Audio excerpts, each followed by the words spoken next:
Namatay ang isang estudyanteng 17 anyos nang dahil sa leptospirosis. Ang biktima nakaranas daw ng mga sintomas ng sakit matapos makagat ng daga sa paa at maligo sa baha.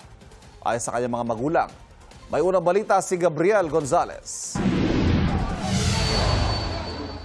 Nagluluksa ang mag-asawang Leilani at Alan Espinosa matapos masawi ang kanilang 17 anyos na anak na si Justin Espinosa, 4 na araw bago ang kanyang 18th birthday.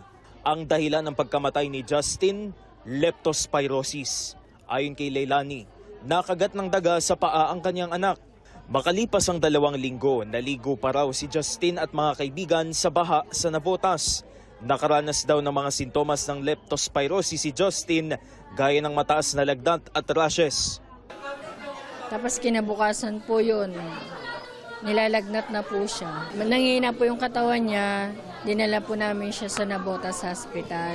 Yung doktor po na nakausap namin, tingin pa lang po, alam na nila na leptos po.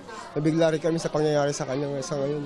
Hindi namin akalain na abot sa ganun na sa sakit niya. 2 araw lang bumigay na siya. Sa datos ng Department of Health as of August 8, 3,440 ang naitalang leptospirosis cases. Unang linggo yan nang magsimulang umulan dahil sa nooy bagyong Maymay. Mas mababa raw ang datos na yan ng 35% sa naitalang cases sa parehong panahon noong 2025. Pero inaasahang tataas pa ang bilang na ito sa mga susunod na araw. With the frequent heavy rain and habagat at mga bagyo, tataas pang ating leptospirosis. Payo ng DOH, kung lumusong sa baha, magpakonsulta muna dahil hindi lahat ay pwedeng uminom ng doxycycline. Mahalaga po ang pagpapakonsulta kasi hindi po lahat ay pwedeng uminom ng doxycycline.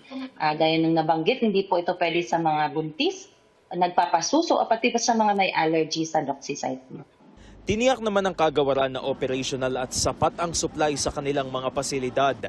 Nakahanda ang 3.1 million capsules ng doxycycline sa central office ng DOH, pati sa 17 Centers for Health Development na sapat para sa pangangailangan ng mga ospital at LGU. Ito ang unang balita. Gabriel Gonzalez, GMA News.